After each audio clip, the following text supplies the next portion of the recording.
Hello student, SL. Arora के कुछ MCQ question है 10 जो करा रहे हैं। पहला क्वेश्चन देखते हैं।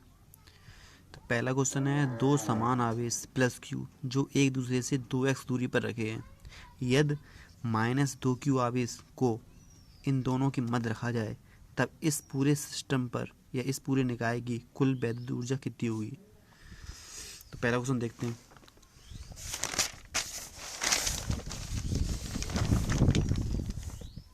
आप लोग एक एक क्वेश्चन का स्क्रीनशॉट ले सकते हैं। तो पहले क्वेश्चन में कह रहा है, दो समान आवेश क्यू, दो समान आवेश प्लस क्यू एक दूसरे से 2x दूरी पर स्थित है। 2x दूरी पर इनके बीच में एक और आवेश रखा जा रहा है, इसकी वैल्यू है -2q। तो पता लगाना है कि पूरे सिस्टम पर कितनी वैद्युत ऊर्जा होगी। तो यहाँ से यहाँ तक किया गया कार्य, फिर यहाँ से यहाँ तक किया गया कार्य और यहाँ से यहाँ तक किया गया कार्य, तीनों की स्थिति निकाल लेंगे और तीनों को जोड़ेंगे। तो पहले केस में देखते हैं।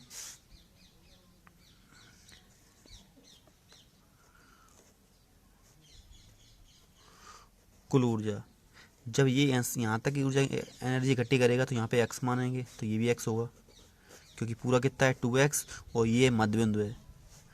तो कुल ऊर्जा W1 plus W2 plus W3। तो फॉर्मूला जानते हैं ऊर्जा का, 1/4πε0 Q1 Q2/R, 1/4πε0 Q1 Q2 यानी कि Q इंटू -2Q और नीचे x² plus 1/4πε0 -2Q into Q बटे x² प्लस 1/4πε0 और Q इंटू Q बटे पूरी दूरी 2x। माफ करना, W बराबर 1/4πε0 Q1 Q2/R होता है, स्क्वायर नहीं है। चार फॉर्मूले होते हैं। ऐप का फॉर्मूला 1/4πε0 Q1 Q2/R स्क्वायर, और जब ऊर्जा निकालते हैं, कार निकालते हैं, तो W बराबर लगाते हैं FS, जिसमें एक आर कट जाती है इस टाइम पे, 2x होगा ओनली। तो W यहाँ से निकाल लें तो क्या होगा, 1/4πε0 Q का गुणा Q² और नीचे x कॉमन आएगा तो बचेगा -2 और यहाँ बचेंगे क्या 4 प्लस का 1/2। W बराबर इसकी वैल्यू 9 × 10⁻9, या फिर हमें ऑप्शन दिए गए हैं एप्सिलॉन के रूप में, तो ये इतनी रहने दो, 1/4πε0 Q²/x और यहाँ पे -4 प्लस की 1/2। W बराबर 1/4πε0, 4 दूनी 8 और 1 7, -7/2 Q²/x। तो आंसर आ रहा है W बराबर -7 Q²/8 πε0x। कुल ऊर्जा निकाय के सिस्टम की -7 Q²/8 πε0x, ये वाला होगा आंसर। सेकंड क्वेश्चन देखते हैं। क्वेश्चन में लिखा है, दो बिंदु आवेश 3 × 10⁻⁻19 तथा -3 × 10⁻⁻19, मतलब दोनों को आवेश समान है लेकिन उनका प्रकृति अलग अलग है, एक दूसरे पर कुछ डिस्टेंस पर रखे गए हैं। यह है द्विध्रुव 4 × 10⁻5। तो द्विध्रुव तो बन ही गया कि द्विध्रुव का मतलब क्या होता है, दो आवेश जिनका मान बराबर हो और उनका चिन्ह अलग अलग हो, तो ये इलेक्ट्रिक डाइपोल बोला जाता है। 4 × 10⁻5 न्यूटन पर कूलम का वैद्युत क्षेत्र है जो 180 के कोण पर घुमाने में कार्य निकालना है W। तो आपने फॉर्मूला पढ़ा हुआ टाउ बराबर P sin थीटा। जब हम P sin थीटा को थीटा एंगल पे घुमाते हैं तो कोई कार्य होता है आपको फॉर्मूला पता होगा यार, डब्लू बराबर पी साइन थीटा। जब इसे हम 0 से थीटा डिग्री पे घुमाते हैं तो टाउ डब्लू बन जाता है, तब फॉर्मूला बन जाता है डब्लू बराबर P cos theta 1 minus cos theta 2।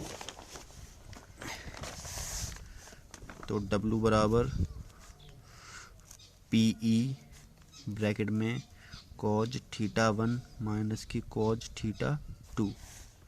W में निकालना है, पी पता नहीं क्वेश्चन में, लेकिन पी का फॉर्मूला होता है 2QL, 2QL। और ई है क्वेश्चन में, ई दी गई है 4 गुणे 10 की घात 5, 4 गुणे 10 की घात 5 न्यूटन पर कूलम। कॉस थीटा 1 प्रारंभ अवस्था में इसकी एंगल 0 डिग्री पर होगी, माइनस की 180 तक ले जानी है। डब्लू की डब्लू, 2 की 2, क्यू का मान 3 गुणे 10 की पावर माइनस की दिया है 19 और इंटू एल, एल डिस्टेंस, दूरी दी बीच की दूरी 2 गुणे 10 की घात -10, 2 गुणे 10 की घात -10, कॉस 0 1, कॉस 180 माइनस के 1। डब्लू बराबर 3 दूनी 6 दूनी 12,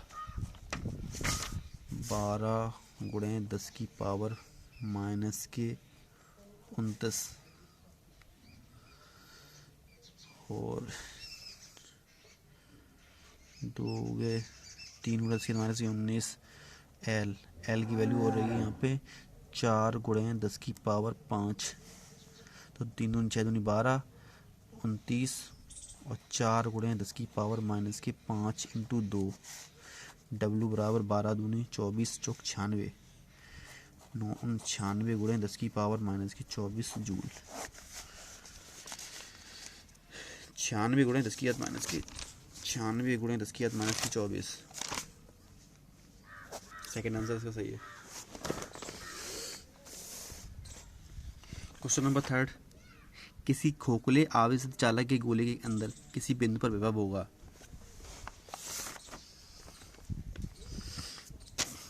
वैद्युत विभव किसी भी पृष्ठ पर, किसी गोली पृष्ठ पर शून्य नहीं होता कभी, उसके पृष्ठ पर समान रूप से वितरित होता है, लेकिन वैद्युत क्षेत्र उसके केंद्र पर 0 होता है।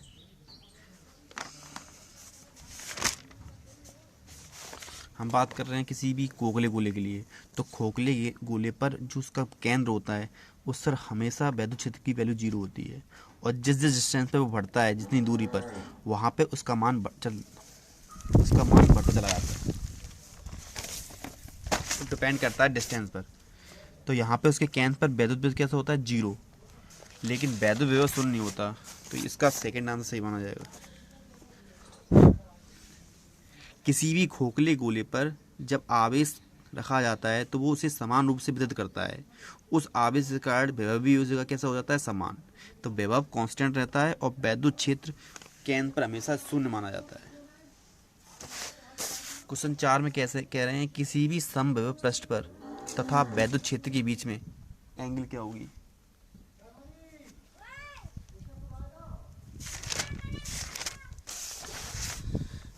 क्वेश्चन नंबर 4,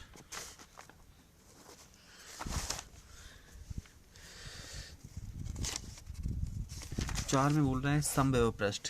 समविभव पृष्ठ वो पृष्ठ होता है जहाँ पे विभव कैसे होते हैं, हर जगह कांस्टेंट होते हैं, समान होते हैं।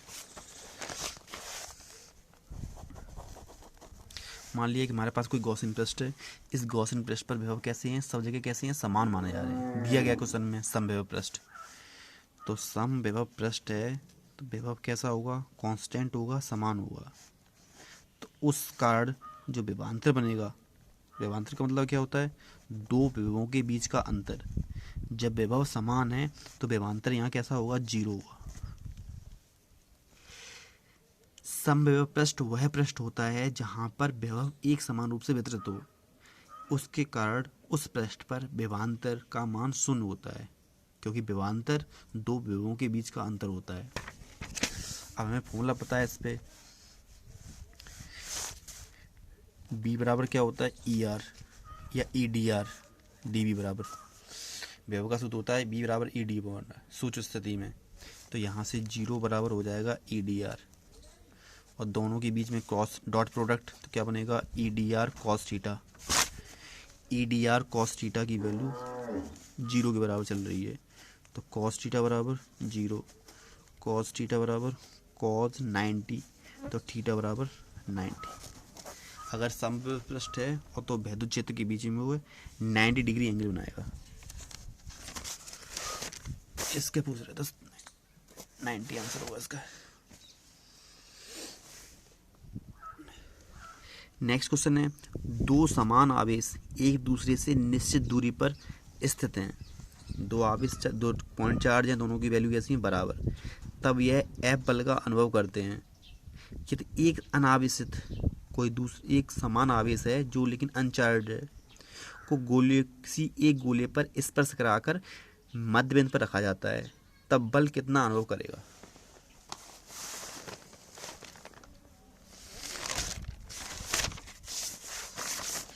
क्वेश्चन नंबर 5 समझते हैं डायग्राम से। क्वेश्चन 5 में कह रहा है कि दो कोई आवेश हैं जो चार्ज हैं, जिन पर आवेश है Q पे मान लीजिए Q।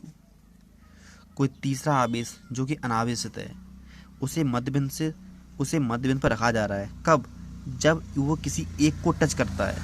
तो मान लिया वो इसे टच करता है, इस Q चार्ज को, तो इस Q चार्ज को टच करेगा तो इस पर परिणाम में कितना बनेगा Q प्लस 0/2, यानी कि Q/2। तो अभी दूरी इसकी मान ले रहे हैं हम R है। दूसरी स्थिति में ये Q/2, तो यहाँ पे भी मिल गया Q/2, और तीसरा वाला बैठा हुआ है अलग Q। पूरी दूरी यहाँ तक R है, तो ये दूरी हो जाएगी R/2, तो ये भी R/2। पहली स्थिति में हमारे पास बल कितना है, F बराबर 1/4πε0 Q²/R², कूलाम के नियम से।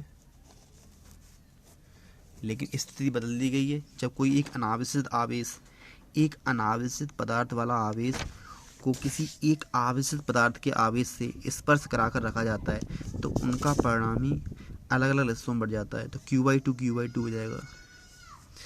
अब इसके कारण जो बल लगेगा, मान लिया पहला बल यहाँ पे F1, और ये बल मान लो इस पे लगा रहा है F2,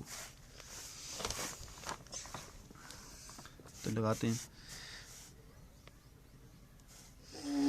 तो मान ले रहे हैं F1 बराबर क्या हो जाएगा 1/4πε0,